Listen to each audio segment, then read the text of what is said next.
Hello my dear friends and my dear students, कैसे आप सभी? आई होप बहुत अच्छे होंगे सभी। दोस्तों स्वागत है सभी का दिव्य एजुकेशन ऑनलाइन क्लासेस में। और आज की हमारी क्लास है दोस्तों फिजिक्स की। आज की इस क्लास से हम स्टार्ट कर रहे हैं दोस्तों मोशन, गति का पूरा टॉपिक हम पढ़ेंगे। न्यूमेरिकल से लेके थ्योरी तक पूरा टॉपिक हम देखेंगे, क्योंकि बहुत बड़ा टॉपिक होता है गति का भी, और बहुत ज़्यादा क्वेश्चन यहाँ से आते हैं, कोई भी कॉम्पिटिटिव एग्जाम ले लो आप। तो दोस्तों सबसे पहले हम बात करें गति की, तो सबसे पहले हम बात करेंगे विराम की, मतलब रेस्ट क्या होता है, फिर हम बात करेंगे गति की। तो विराम या रेस्ट, कब हम कहेंगे कि ये वस्तु रेस्ट में है या विराम में है। और दूसरा गति, जिसको हम कहेंगे मोशन। ठीक है दोस्तों, तो चलिए विराम की बात करें।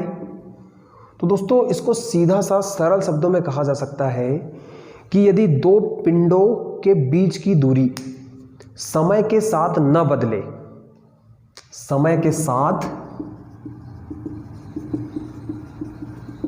न बदले,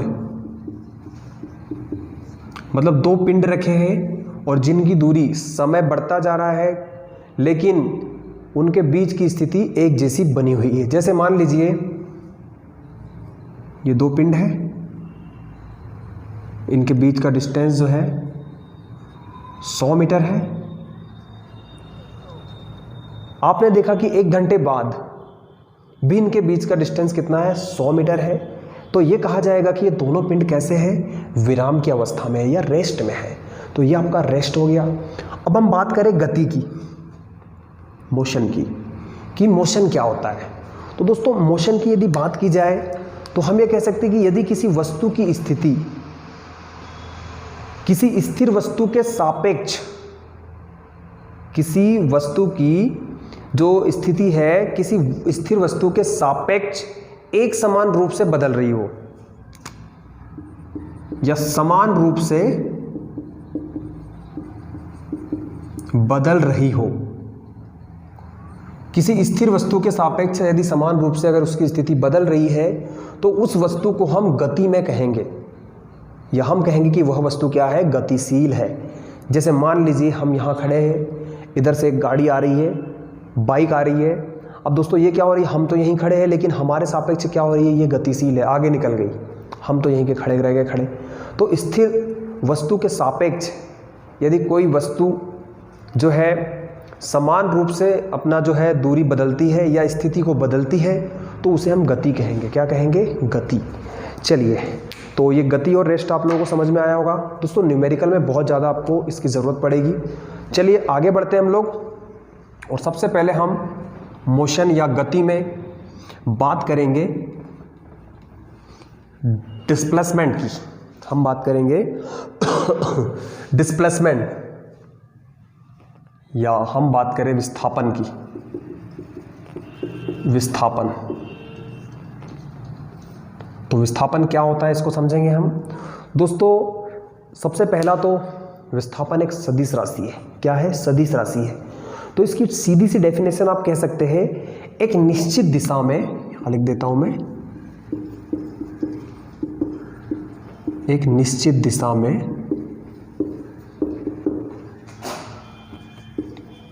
तय की गई न्यूनतम दूरी, न्यूनतम दूरी।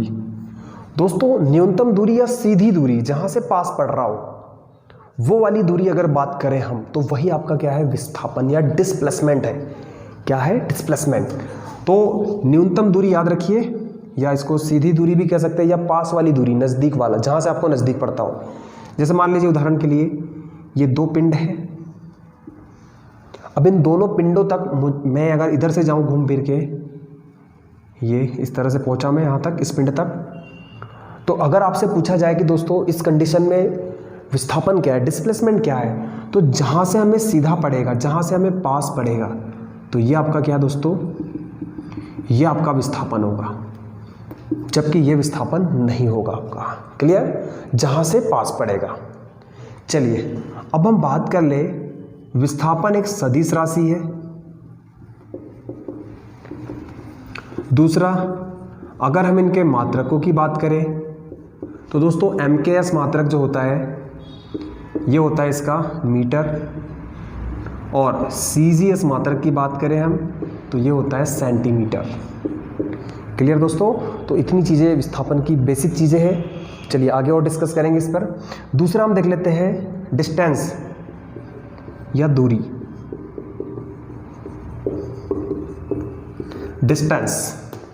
डिस्टेंस की बात करें दोस्तों तो डिस्टेंस एक अदिश राशि है, यहाँ दिशा की कोई कंडीशन नहीं है। चलिए दोस्तों, तो दिशा मतलब दूरी को कह सकते हैं आप पथ की लंबाई। सीधा शब्दों में अगर कहें तो पथ की लंबाई। पथ मतलब रास्ता, पथ की लंबाई ही जो है आपकी क्या है, दूरी है। मतलब जहां जहां से आप गए हैं एक बिंदु से दूसरे पे, जैसे मान लीजिए उदाहरण के लिए, जैसे यहां पर हमने समझा कि ये सीधा सीधा अगर देखें तो ये विस्थापन है, लेकिन जहां से आप होकर गए हैं इस पिंड तक, इस पिंड से इस पिंड तक, तो ये वाली आपकी क्या होगी, ये हो जाएगी दूरी। इस तरह से ये पूरा का पूरा काउंट हो जाएगा दूरी में। तो दोस्तों ये है दूरी। अब यहाँ पे दूरी और विस्थापन के बीच का थोड़ा सा रिलेशन मैं आपको बता दूं। तो सबसे पहले दूरी हमेशा बड़ी होगी विस्थापन से या बराबर होगी। दूरी विस्थापन से अधिक होगी या बराबर होगी। दूरी कभी जीरो नहीं होती, दूरी कभी जीरो नहीं होगी, जबकि विस्थापन जीरो हो सकता है। जबकि विस्थापन क्या हो सकता है, जीरो हो सकता है। चलिए हम बात कर लेते हैं कि कब जीरो होगा विस्थापन। चलिए, तो इतना अगर आपको नोट करना हो तो वीडियो को पॉज करके आप आसानी से नोट कर सकते हैं। दोस्तों अगर दूरी के मात्रक की बात करूं तो जो विस्थापन के मात्रक है वही मात्रक दूरी के भी होंगे, और दूरी लेकिन अदिश राशि है। कैसी है, अदिश राशि। जो विमीय सूत्र विस्थापन का होगा वही विमीय सूत्र दूरी का भी होगा। चलिए आगे चलते हैं। अब हम थोड़ा सा समझेंगे कि विस्थापन जो है कब जीरो हो सकता है, किन किन कंडीशनों में जीरो होता है विस्थापन। चलिए दोस्तों, सबसे पहले हम बात करें, मान लीजिए एक पिंड ये है, दूसरा पिंड ये है, दोनों के बीच का डिस्टेंस मान लीजिए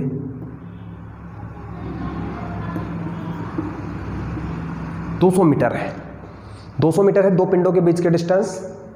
थोड़ा बड़ा बना देता हूं इनको। चलिए अब हम बात करें दोस्तों कि कोई व्यक्ति इस पिंड से इस पिंड तक जाता है, इसको A मान लीजिए, इसको B मान लीजिए, यहां से A से B तक जाता है। क्लियर है दोस्तों? अब A से B तक जब जाता है तो विस्थापन कितना हुआ, 200 मीटर हुआ। पर हम बात कर रहे हैं कि विस्थापन जीरो कब होगा, इसे समझना है। तो जब कोई व्यक्ति A से B तक जाता है और फिर इसी मार्ग से B से A तक वापस आ जाता है, मतलब गया और फिर वापस आ गया, इस कंडीशन में जो डिस्प्लेसमेंट है वो क्या होगा दोस्तों, जीरो हो जाएगा। मतलब सीधे शब्दों में अगर कहा जाए कि जहां से आप चले हैं और वहीं आप वापस पहुंच जाए उसी रास्ते से, तो दोस्तों आपका जो है विस्थापन क्या होगा, जीरो हो जाएगा। क्या हो जाएगा, जीरो। जैसे जहां से गए हैं वहीं, जैसे अगर वृत्त पे बात करें हम, सर्कल पे या वृत्तीय मार्ग पे, कोई व्यक्ति एक वृत्तीय मार्ग है, इसका एक चक्कर पूरा करता है, मतलब यहां से चला यहां पहुंच गया, इस कंडीशन में भी विस्थापन क्या होगा, जीरो हो जाएगा। मतलब किसी भी कंडीशन में कह लो आप कि जहां से चला है और वहीं अगर वापस आ जाए स्टार्टिंग पॉइंट पर, तो दोस्तों विस्थापन जीरो माना जाएगा, जबकि दूरी जीरो नहीं होगी। अगर हम यहां बात करें तो यहां पर दूरी हो जाएगी, देखिए दोस्तों, अगर गया, एक बार गया और फिर वापस आया, तब दूरी क्या होगी, 200 मीटर गया है और 200 मीटर वापस आया, तो दूरी हो जाएगी 400 मीटर। कितनी हो जाएगी, 400 मीटर। क्लियर है दोस्तों? अच्छा एक चीज़ और, अगर मैं आपसे कहूं कि एक व्यक्ति A से B तक जाता है और फिर आधे रास्ते तक आ जाता है, यहां तक आ जाता है, तो मुझे बताइए विस्थापन क्या होगा। जबकि दोनों पिंडों के बीच की दूरी 200 मीटर है, तो A से B तक पूरा गया और फिर 100 मीटर वापस आ गया, B से A तक 100 मीटर वापस आ गया, तो दोस्तों जो विस्थापन हुआ है वो कितना हुआ है, यहां से लेकर केवल यहां तक का जो है विस्थापन माना जाएगा। क्लियर? तो ये बचा कितना, 100 मीटर, तो विस्थापन 100 मीटर हो जाएगा। जबकि दूरी 200 गया है और 100 यहां तक वापस आया, तो दूरी हो जाएगी 150 मीटर, सॉरी 250 मीटर। कितनी हो जाएगी, 250 50 मीटर। तो ये दूरी और विस्थापन के बीच एक छोटा सा रिलेशन है जो कि आपको समझना बहुत ही ज़्यादा ज़रूरी है, क्योंकि आगे न्यूमेरिकल में आप लोगों को बहुत ज़्यादा काम आएगा। तो चलिए दोस्तों, आई होप कि ये समझ में आया, आप लोगों को समझ में आया। अच्छा लगा तो दिल से लाइक ज़रूर कर दे वीडियो को। चलिए आगे चलते हैं हम लोग। अब हम बात करेंगे दोस्तों दूरी और विस्थापन के बीच का एक रिलेशन वृत्तीय गति में। मतलब वृत्तीय गति में दूरी और विस्थापन क्या होंगे, क्योंकि अक्सर यहां से क्वेश्चन बनता ही है। वृत्तीय गति में दूरी और विस्थापन।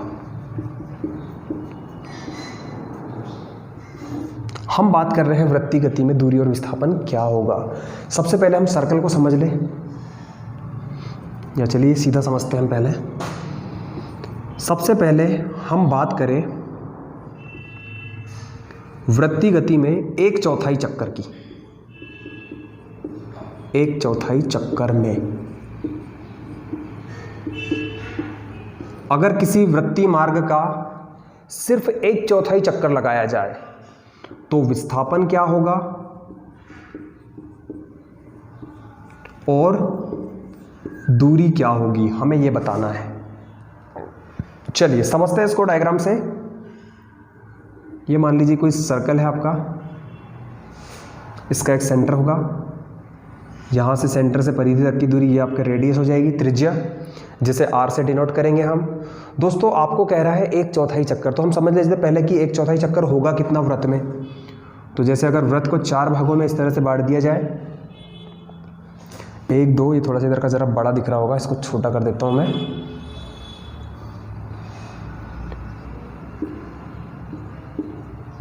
चार भाग हो गए दोस्तों। अब यहां पर वो बोल रहा है कि 1/4 चक्कर, मतलब 1/4 चक्कर मतलब केवल इतना भाग, यहां से यहां तक अगर चक्कर लगाया जाए तो दूरी क्या होगी और विस्थापन क्या होगा। आई होप कि 1/4 समझ में आ गया आप लोगों को। यहां से इस बिंदु तक की दूरी में पूछ रहा है वो दूरी और विस्थापन। ठीक है दोस्तों, तो सबसे पहले हम बात कर लें कि वृत्त की जो परिधि होती है, ये जो पूरा सर्कल होता है, ये वृत्त की परिधि होती है, ये कितनी होती है 2πr। अगर रेडियस हम r ले ले तो कितनी हो जाएगी r, 2πr। ये पूरी की पूरी परिधि है, पूरा चक्कर जब लगेगा। और दोस्तों अब हम बात करें विस्थापन की, तो यहाँ से बंदा चला है, यहाँ से होके यहाँ पहुँच गया बंदा। विस्थापन में हमने अभी पढ़ा है कि जो पास वाली दूरी होगी, जो न्यूनतम दूरी होगी, वही विस्थापन होगा। तो हम कह सकते हैं यहाँ से सीधा सीधा अगर चले तो ये होगा, ये हो जाएगा सीधा सीधा, बस यही आपका विस्थापन है, यही हमें निकालना है। तो दोस्तों यहाँ पर हम क्या करेंगे, यहाँ पर एक ट्रायंगल बनेगा और ये बनेगा समकोण त्रिभुज। कौन सा, राइट एंगल बनेगा। और यहाँ पर दोस्तों इसको जो है पाइथागोरस प्रमेय से हम इस भुजा का मान निकाल सकते हैं। तो आप पाइथागोरस प्रमेय का यूज कर लीजिए, इसका मान आ जाएगा करनी 2r। कितना आ जाएगा, करनी 2r। तो ये 1/4 चक्कर में क्या हो जाएगा, विस्थापन। जबकि दूरी की बात करें हम, तो दोस्तों दूरी यहाँ से लेके जो पथ जहाँ से चला है व्यक्ति, ये होगा, यही होगी पथ की लंबाई। 1/4 चला है, तो हम जानते हैं पूरे वृत्त की परिधि क्या होती है 2πr। तो 2πr का 1/4, 1/4, ये हो जाएगी आपकी दूरी। 2 से काट दीजिए, 2 दूनी 4, तो आप ये कह सकते हैं πr/2, ये हो जाएगी दूरी। तो इस तरह से आप 1/4 चक्कर में विस्थापन और दूरी को फाइंड कर सकते हैं। क्लियर है दोस्तों। चलिए दूसरी कंडीशन, आधे चक्कर की बात कर लेते हैं अब। आधे चक्कर में विस्थापन और दूरी। दोस्तों यहां पर देखिए फिर से वही क्या दिख रहा है, सर्कल बनाएंगे। चलिए दोस्तों इसको मैं थोड़ा सा इरेज कर देता हूं। अगर आपको नोट करना है तो वीडियो को पॉज करके आप आसानी से नोट कर सकते हैं।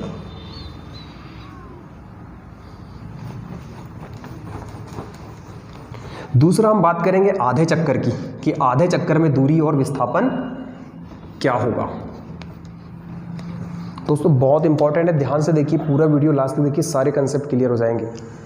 दूसरा पॉइंट है हमारा आधा चक्कर।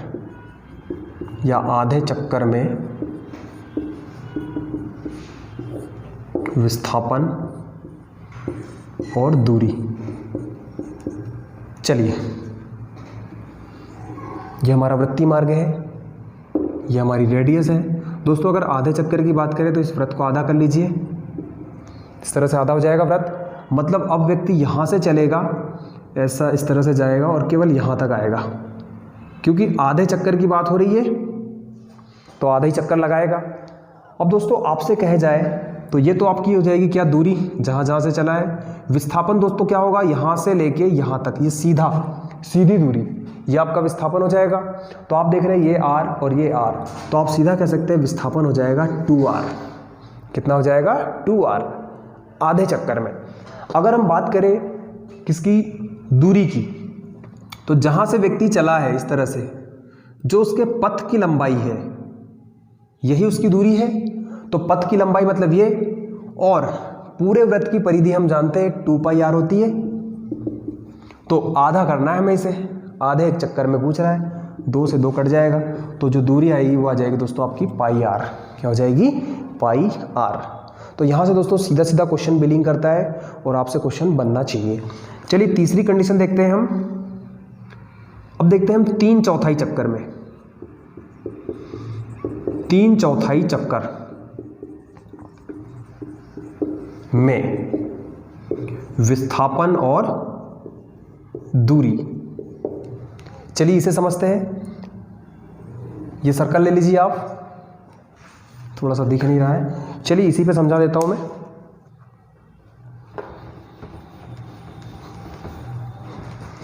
तीन चौथाई चक्कर, सबसे पहले 4 भागों में बांट दीजिए आप इसे। अब हमें देखना है 3/4 चक्कर कितना होगा। 3/4 की दोस्तों बात करूं तो अगर मैं यहां से चलूं, ये चला इस तरह से, एक हो गया 1 भाग, 2 भाग और ये 3 भाग। दोस्तों मैं यहाँ जब पहुँचूँगा, यहाँ से चला मैं और यहाँ जब पहुँचा मैं, तो ये आपका कौन सा चक्कर होगा, 3/4 चक्कर कहेंगे इसे हम। क्या कहेंगे, 3/4 चक्कर। इस तरह से वृत्त का 3 भाग कवर करना। अब यहाँ से हमें निकालना दोस्तों क्या, विस्थापन। तो मैंने आपसे कहा है विस्थापन क्या होगा, जो न्यूनतम दूरी होगी, जो पास वाला होगा। तो हम देख लेते हैं इस पॉइंट से इस पॉइंट पे जाने के लिए हमें यहाँ से पास पड़ेगा। तो ये हमारा विस्थापन हो गया। 1/4 चक्कर में हमने यहीं से विस्थापन निकाला था। तो याद रखिए यहाँ से कि 1/4 चक्कर और 3/4 चक्कर में विस्थापन बराबर होगा। तो यहाँ भी विस्थापन हो जाएगा √2r, ये हो जाएगा आपका विस्थापन। जबकि दूरी तो बराबर नहीं होगी, ये वाली दूरी है, हमें ये दूरी देखना है। तो हम जानते हैं वृत्त की पूरी परिधि होती है 2πr, हमें इसे कवर करना है 1/3, 1/3, 1/3 नहीं, 3/4, 3/4। तो ये 2 से कट जाएगा, 2 दूनी 4। तो सिंपली आपका आंसर हो जाएगा 3πr/2। तो ये हो जाएगा आपका 3/4 चक्कर में दूरी। क्लियर दोस्तों। चलिए अगर नोट करना है तो वीडियो को पॉज करके आप नोट कर सकते हैं। चलिए फाइनली लास्ट देखते हैं हम लोग। लास्ट आता है पूरे चक्कर में या पूर्ण चक्कर में। पूर्ण चक्कर में चलिए बात कर लेते हैं पूर्ण चक्कर की। पूर्ण चक्कर में विस्थापन और दूरी। दोस्तों बात करें हम पूर्ण चक्कर की, तो पूरा चक्कर जब लगाएंगे हम, ये आपका वृत्त है, सेंटर है। अब पूरा चक्कर लगाना दोस्तों, तो यहां से चले हम, वापस यहीं पर आ गए, ये r है रेडियस, मतलब पूरा चक्कर लगेगा इस तरह से। जब पूरा चक्कर हम लगाएंगे तो दोस्तों आपका जो है, मैंने आपसे बताया कि पूरा चक्कर मतलब जहां से चले वहीं आ जाएंगे आप पूरे चक्कर में, तो आपका विस्थापन 0 हो जाएगा। क्या हो जाएगा, 0। जबकि दूरी जो है, पूरा चक्कर मतलब पूरे वृत्त की परिधि, और पूरे वृत्त की परिधि क्या होती है, 2πr, ये आपकी दूरी हो जाएगी। क्लियर दोस्तों। चलिए आई होप कि आज का सेशन आप लोगों को अच्छा लगा है। अच्छा लगा है तो दिल से लाइक कीजिए और हमारे चैनल को सब्सक्राइब कर लीजिए, जो हमारे